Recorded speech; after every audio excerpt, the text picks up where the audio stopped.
What's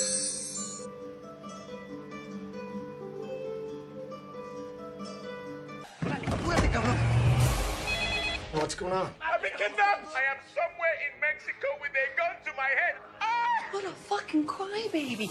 Harold, I'm just gonna spit this out. El jefe. We sold a little product to the cartels, but when we cut them off, they got a little angry. What the motherfucker?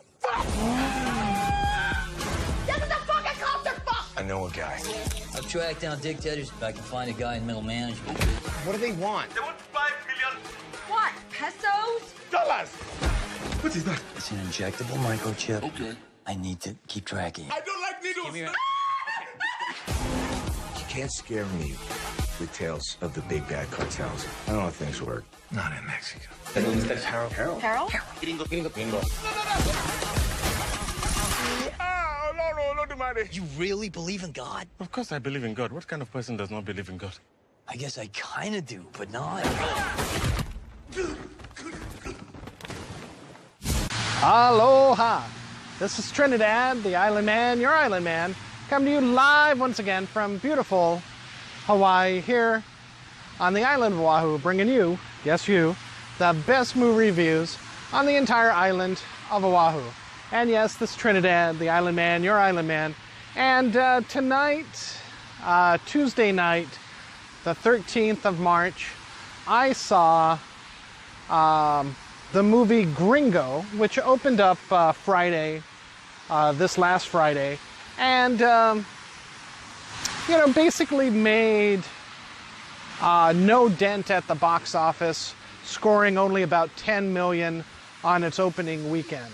And, well, this movie stars David Oyelowo, Charlize Theron, Joel Edgerton, and Sharito Copley.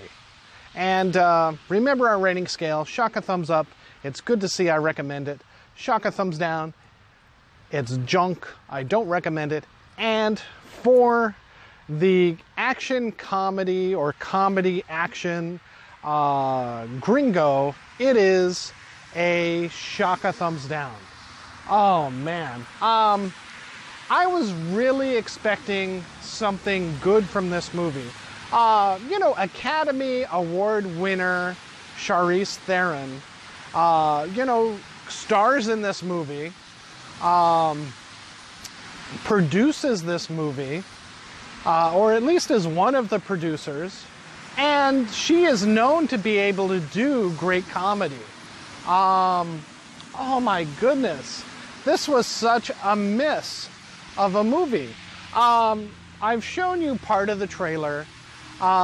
Essentially, this is, Joel Edgerton and Charlize Theron are the big wigs of this company that develop a cannabis pill, basically a marijuana pill.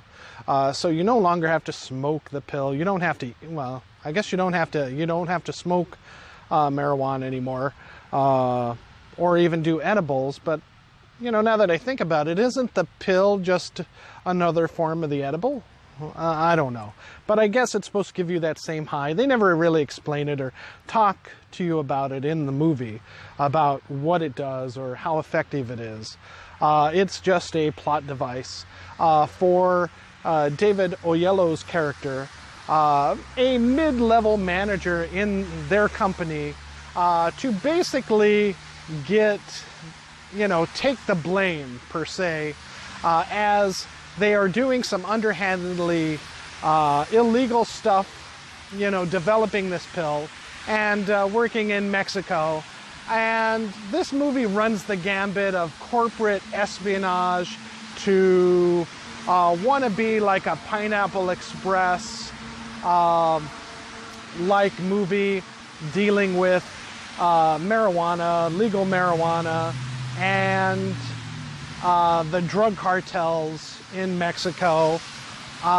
It really has a lack of focus, despite being just supposedly straightforward with a comedy kind of drug movie, and then delves into the action scenario with Charlito Copley being kind of a mercenary to rescue David Oyelowo's character, who gets captured by the drug cartels in Mexico and used for bait, you know, and ransom, supposedly, for the drug cartels against this company ran by Joel Edgerton and Charlize Theron. However, since they are up to no good, they just want to cut him loose and cut their losses with him so that he can take basically all the blame for all their underhanding dealings. And although, like I say, you know, the first act and the second act are so terribly written, the comedy, there are a couple of chuckles where I laughed in the movie, but I was like the only one because I was desperately looking for a comedy out of this movie, and I didn't hear anybody else laugh in the theater when I watched this, which was terrible. And finally, in the third act, you get some action, some heart, you know, from Charlito Copley's character, you know, who was in District 9 and, you know, played almost the same character in Equilibrium. However, you know, David Oyelowo's character brings the heart to this movie. And again, in the third act, it becomes kind of a funny, more so action comedy, which I think should have been the entire focus for the entire movie. Again, this is a definite shaka thumbs down. I wouldn't even say see this on the discount days of Monday, Wednesday, or Monday, Wednesday, or Tuesday at Consolidated, or even $6 at Regal. I say just skip it and wait till Netflix. If you're at all interested, you know, check it out on iTunes. But it's definitely not worth seeing in theaters, unfortunately, because there was so much talent behind this film. David Oyelowo, I have never seen before, but he is a standout character in this. He does have some funny moments. He does get some action chops in this movie, and I really hope that he can rebound from the disappointment of this movie and, you know, rise into other movies. And again, I don't know what Charlize Theron was thinking with this movie, being a producer for it. You know, her character has some good funny moments, but it's still not enough to bring this up. And Joel Edgerton is not, you know, really comedic in this movie. There are several subplot lines that push our hero David Oyelowo into his actions, you know, but I mean, ultimately you feel for him alone, but it's like, you know, you're really left uncaring as it's like you're unsympathetic towards the entire movie, and the only person you care about is him.